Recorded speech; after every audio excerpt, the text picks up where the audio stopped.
Hey everyone, today we'll be installing Apple CarPlay and Android Auto in an Infiniti QX70. We will be using a Nifty City kit for this upgrade. This will allow us to have Apple CarPlay and Android Auto on this factory screen. We can control the Apple CarPlay and Android Auto using the factory buttons, steering wheel controls, and the factory touchscreen. I will show you how to install this module, where to hide the module, and how to operate it. I'll go ahead and show off the system to you. Let's go ahead and get started.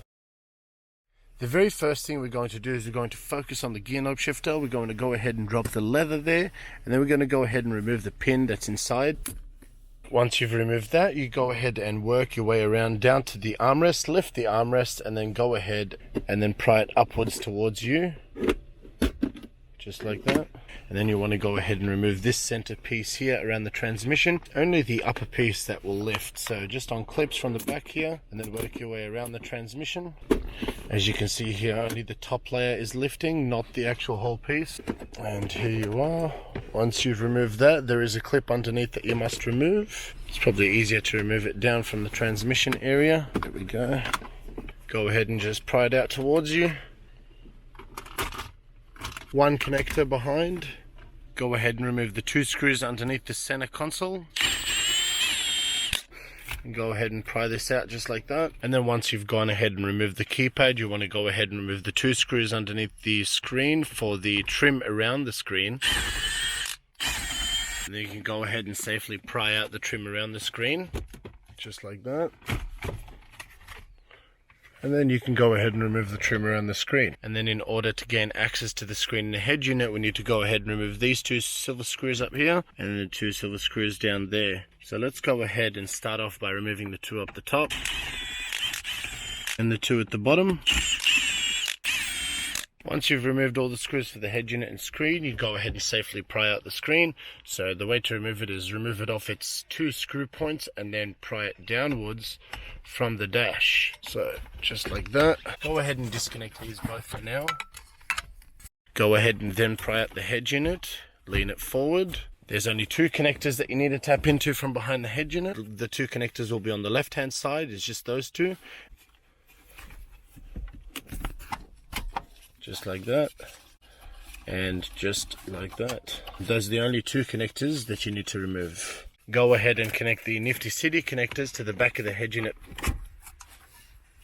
And then go ahead and connect the factory connectors with Nifty City's connectors. Okay, all connected. Now you'll notice that this needs to connect to the module. You'll notice a sound out auxiliary cable. This needs to either connect to your armrest inputs, or you can go ahead and connect it to the custom audio harness if you purchased one of those. The custom audio harness looks like this. This also can connect behind your head unit, and then you can go ahead and connect the two auxiliaries together. For this scenario, we'll go ahead and use this custom audio harness. Go ahead and find the connection behind the head unit, which is generally down here somewhere, just that one.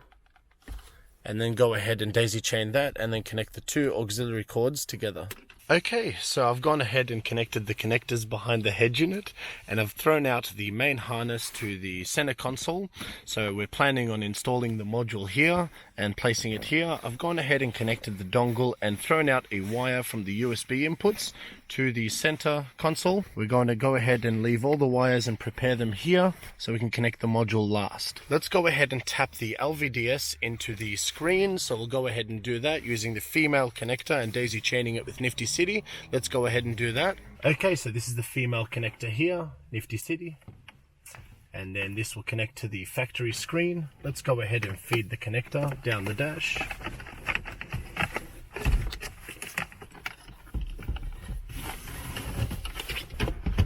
Okay, so I've gone ahead and prepped the LVDS cable. So there we go, I've fed the LVDS down the dash.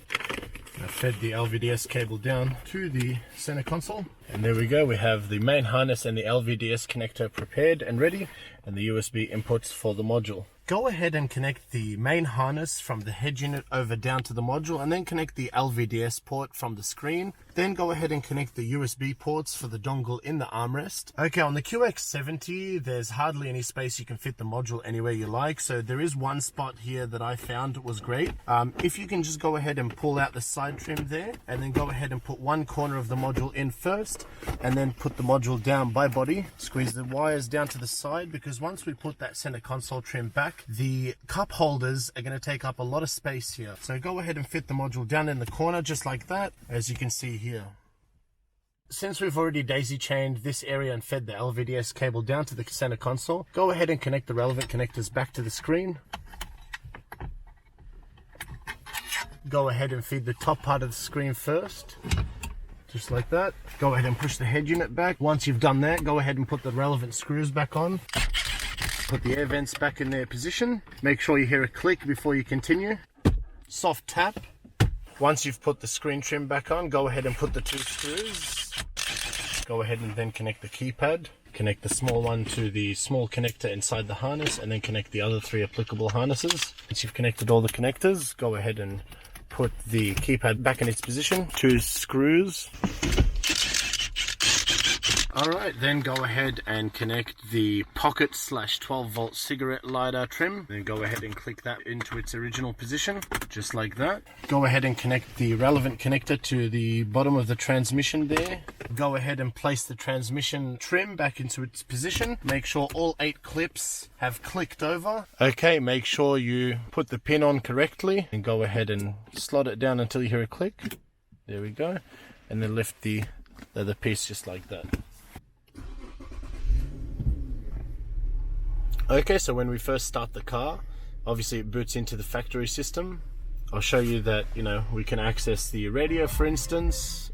Let's go ahead and switch over to the Nifty City system. We can go ahead and hold back on the dash there for 2 seconds, or we can hold the back button on the steering wheel for 2 seconds. Let's go ahead and use the dash for now. Boom, and then it switches over. If you don't hear audio from Apple CarPlay or Android Auto, go ahead and switch over to the auxiliary channel, and then we can go ahead and play music, for example, in Spotify, just like that. Let's go ahead and see if there's audio in Apple CarPlay. There is not, so let's go ahead and click auxiliary again. There we go, wonderful. That's how to switch over. You can go ahead and use the factory knob controls to move around, and the factory touchscreen as well. I find it much easier to use the knob control there, and then one touch to open up the apps. Waze, everything else on Apple CarPlay works. That's great. To go back into the module, just tap Nifty City, and then you have your module built-in apps, just like that. Okay. Temperature controls, so your temperature control from factory Nissan or Infiniti, you can go ahead and turn it on, and it'll come up on the screen itself, even through Apple CarPlay as an overlay. So as you can see here, I'm changing the temperature. This one has dual control climate, so you can see it's changing both. Fantastic. Guys, I hope my installation video was helpful today. You can grab your kit at niftycity.shop. They do have kits available for a wide range of vehicles for different makes, models and years. If you have any questions, please leave them down in the comments below.